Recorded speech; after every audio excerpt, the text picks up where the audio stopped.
This is Andrew Huang.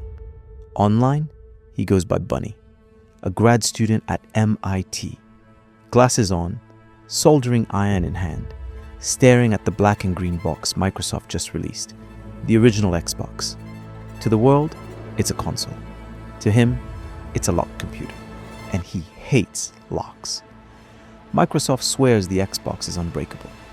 Every line of code must be signed by a secret key. One night, Bunny builds a tiny board that taps the Xbox's brain, the secret key, the thing Microsoft says no one would ever see. It is his. He doesn't sell it. Instead, he writes a book titled Hacking the Xbox. Fast forward. Microsoft releases the Xbox 360.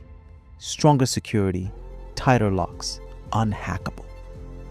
In California, Rowdy Van Cleve is sifting through scrap at a recycling yard. Inside the trash can, he finds old printers, broken DVD players, busted consoles. He spots something strange, an Xbox 360 with extra ports and debug menus. A developer kit, leased under NDAS, never meant to be sold, barely meant to be touched.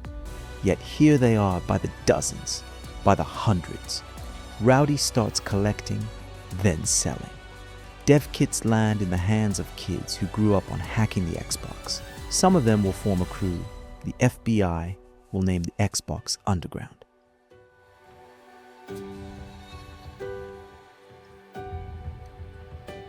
This is David Pecora. Xenon was one of his online aliases, a pseudonym he often used. He grows up in Canada, obsessed with taking things apart. By the time most kids are still trading Pokemon cards, he is building his own web browser. David Pecora writes tools that let you alter Halo game's physics, the maps, even the weather inside the game. And with that, he builds a name for himself in the underground scene.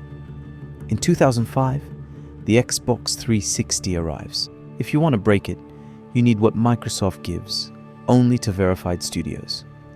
By 2008, David has several. He sells some, keeps the rest. Plugged into one, he finds a mirror world called PartnerNet, where developers upload test builds. PartnerNet is like a hidden store of games. It has the latest upcoming games months before launch. Half a world away in Perth, Australia, a teenager named Dylan Wheeler, online known as Super DE, is watching. 14, medium long hair, suspended twice for hacking the school network, and doing it again to prove he can. He's chasing the cool popularity that hackers get. He wants in. He joins the same forums, pushes toward the circle. Reckless, impulsive, but skilled. Then comes Sanad. A 24-year-old from New Jersey. His bedroom looks like a lab. Oscilloscopes, soldering irons, piles of circuit boards. He has been pulling consoles apart since he was a kid. Online, he calls himself Sonic. It starts with a message. A friend DMs Dylan a text file. Usernames, emails, passwords from an Epic Games forum. Most are junk, but suddenly something comes up. One email that belongs to an Epic IT employee. He tries it on Gmail, and it works. Inside is another password, admin 060606. He tries it on Epic's internal systems. The screen blinks. He's in. David can't believe it.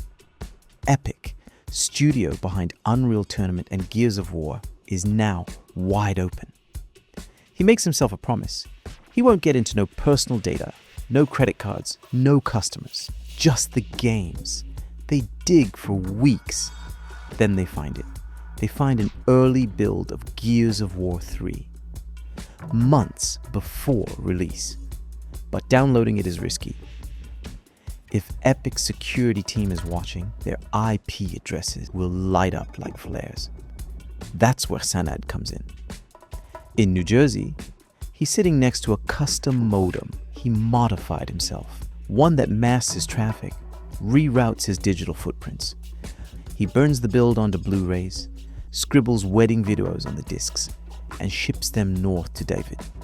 The game runs, but it's raw. Broken textures, missing assets, unplayable. But the source is priceless. Within days, files leak. Torrents light up. Gears 3 leaked online. Epic warns the unfinished build could melt your system. Gamers know the truth. Someone broke into the vault. Inside Epic, the FBI is called. Investigators start searching for clues in servers. Dylan doesn't back off. He logs in again while the FBI is scanning. Reckless. This time, he digs deeper. On a connected USB drive, a file with the master credentials for the entire company, keys to every system, email, project. Now Dylan doesn't just enter Epic, he owns it. He roams employee computers, peeks into webcams, watches meetings in real time, while a teenager in Australia is on the other side of the glass. David is nervous. Sanad pulls back, but Dylan is hooked like crazy. And with reused passwords and pivoted access, they enter into other giants like Microsoft, EA, Valve, Activision, Blizzard. Deep inside Microsoft servers, they find a folder locked tighter than usual. It contains circuit diagrams, technical docs, photos of odd black casings. Piece by piece, they realize it is called Durango, a code name for what the world will know as Xbox One. The files describes everything, from assembly instructions to hardware diagrams to software. They've pulled in younger recruits. One of them is Nathan LaRoe, an 18-year-old from Maryland, homeschooled, quiet, with a talent for coding. Online, he calls himself Anime Freak. Nathan dreams of becoming a game developer one day. The group orders the parts online, but when the group needs someone to assemble the stolen Durango parts, Nathan volunteers. Slowly, the components come together. And then, in a dimly lit bedroom in Maryland, a brand new Xbox prototype powers on for the very first time. It works, a counterfeit Durango. A console that isn't supposed to exist outside Microsoft's labs, now running in the hands of a crew of teenagers. But they have no games to run for it, so they plan to sell it off. A buyer overseas offers $5,000. Just in May, an older early member offers to ship it. The console never reaches the buyer. It was strange. They started to wonder, why didn't the build reach the buyer? Did FBI intervene? Was the FBI watching? Or did Justin snitch and set them up? Dylan revels in the attention, giving online interviews a super date-y about hacking the next Xbox. It's late summer, 2012. Nathan and Austin Alcala are poking around the servers of Zombie Studios. This time, he digs deeper. Hidden on a connected USB drive is something extraordinary. A file containing the master credentials for the entire company. The keys to every system, every email, every project. One folder is marked with a name that doesn't belong in gaming. United States Department of Defense. Inside are files for a simulator. Not just any simulator, a highly detailed commission training program for the AH-64D Apache helicopter.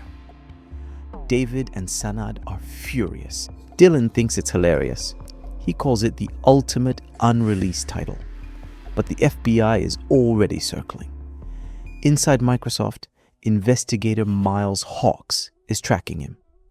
Across the ocean, agents trace logs from Epic and Activision. The first strike hits New Jersey.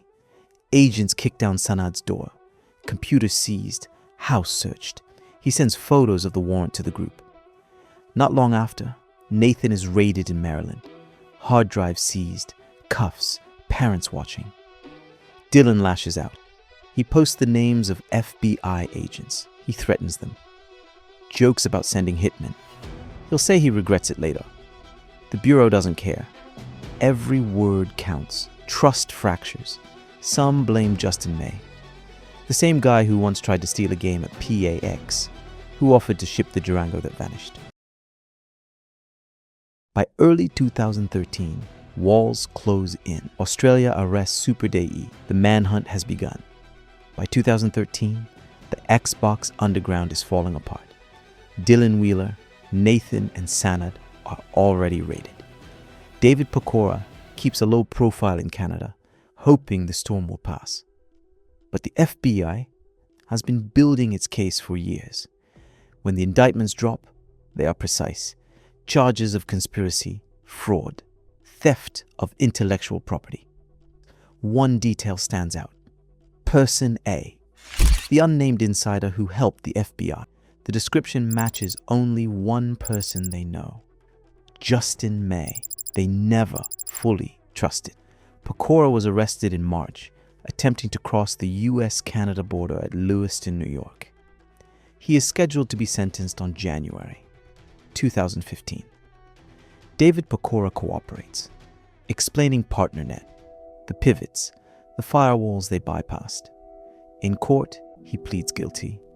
At 23, he becomes the first foreign hacker sentenced in the U.S. for this case. 18 months. Sanad receives the same. Probation later bans computers, isolates him, hounds him with restrictions, depression, addiction. He serves another 9 months for violations, regaining freedom in 2019. Austin Alcala avoids prison, cutting a deal to help in another fraud case. Probation, then a quiet career in cybersecurity. Nathan is their youngest, least involved, but crushed by the process. Out on bail with an ankle monitor, he panics and tries to run. Caught at the border. In despair, he harms himself. He survives, but not the sentence. 2 years. Shortly before release, Nathan comes out as trans, Holly. Dylan pleads not guilty, claiming charges are piled on him. Cases drag for years. Ordered to surrender his passport, he vanishes, flees Australia using dual citizenship to land in the Czech Republic. Back in the US years later, the FBI arrests Justin May. They seize a BMW and nearly $500,000 in cash.